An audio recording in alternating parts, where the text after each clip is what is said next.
Join the Froude Society. Mencius Moldbug. April 16, 2010. Unqualified Reservations. Narrated by Skeptical Waves. Join the Froude Society. Again, I apologize for the sudden lack of content on her. Type inference has consumed me. But while we wait to see whether I get the bear or the bear gets me, why not some required reading? Therefore, I invite anyone and everyone to enter the exclusive Froude Society. Froude rhymes with dude. The Froude Society is an exclusive and disorganized fellowship of fellow human beings united by intellectual nostalgia for the old order, i.e., Western civilization before 1923.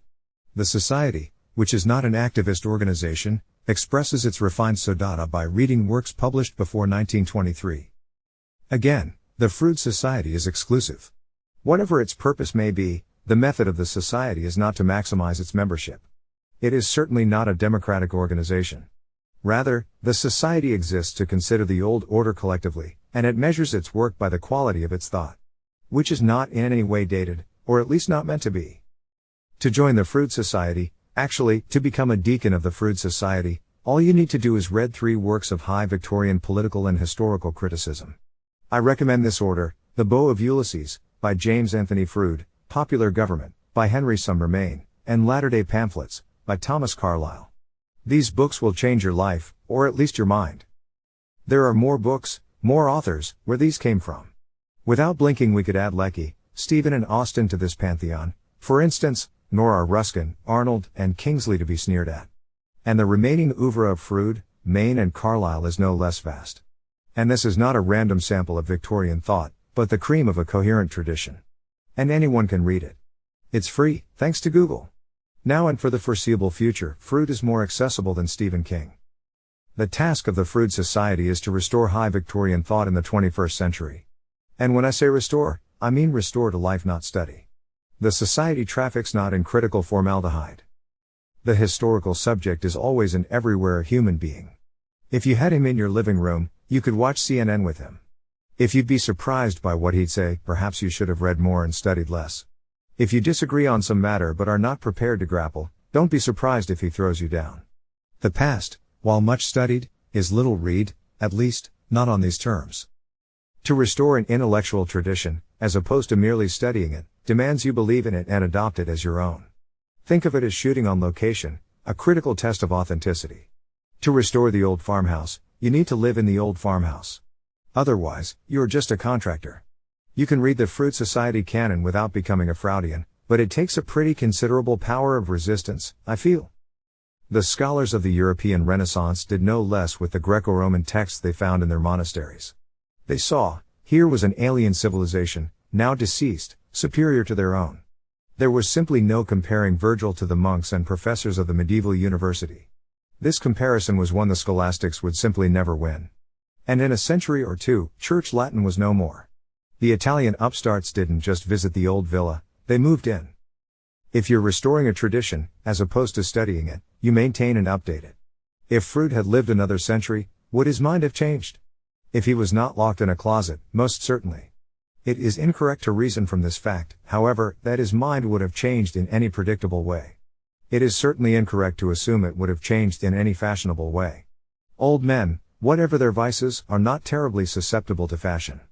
Updating Froude is a task of great importance, but not an easy task. A little while ago, someone emailed me and asked, "Are there any contemporary writers you admire?" A disconcerting question, hard to answer in the yes or no. I could cop out, of course, and say that I admire Diogo Wolff and Nihon Cassandra and Carter Van Carter and Conrad Roth and Steve Randy Waldman. But this is really not what my correspondent was looking for. No, he was looking for the sort of writers whose works are admired, promoted and discussed in the New York Times, the New Yorker, the New York Review of Books, etc., etc., etc. This in fact was his definition of writer, I think. It is certainly most people's definition, though few have really considered it. I think the proper answer is, are there any Soviet writers whose work you admire? Who, for instance, is your favorite Soviet historian? What do you think of Soviet poetry?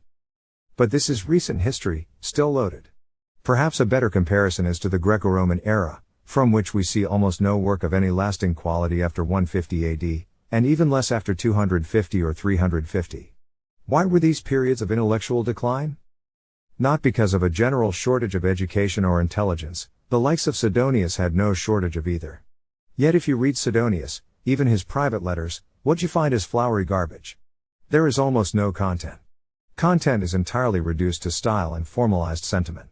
Sidonius is living through the fall of the Roman Empire. Every once in a while, he complains that the roads are becoming unsafe, otherwise, we learn nothing.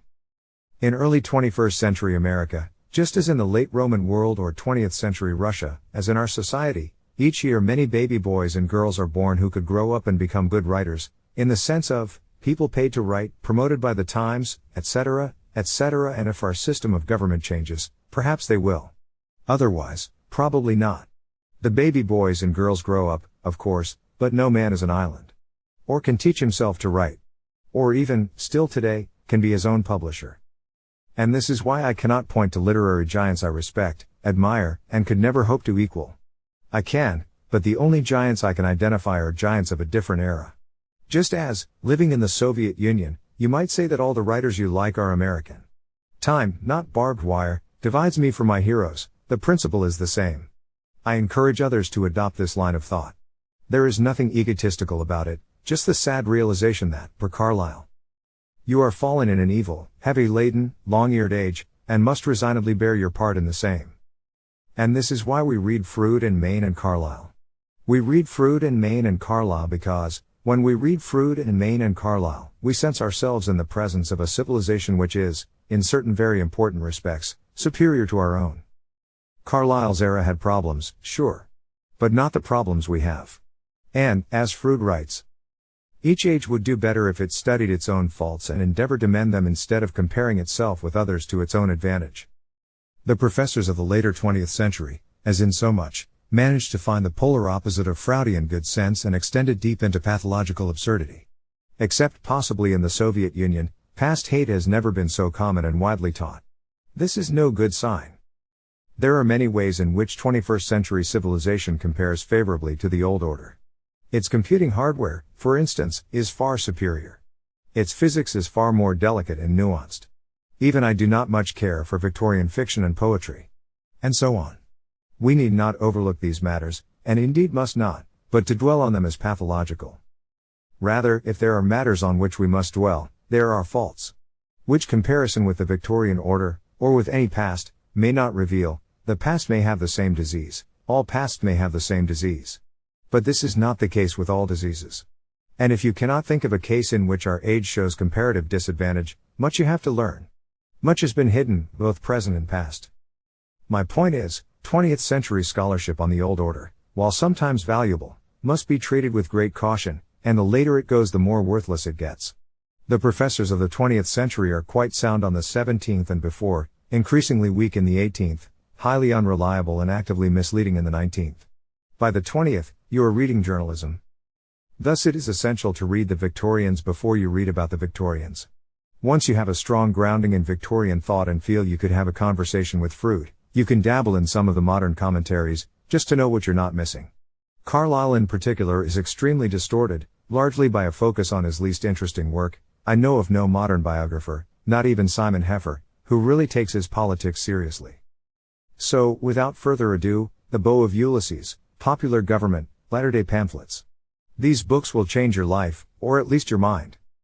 As an experiment, I will leave comments on this post off until April 23rd, then turn them on. Please don't comment unless you have at least started at least one of these works. Update, May 12th, comments are now on. Again, please comment if and only if you have actually read one of these books.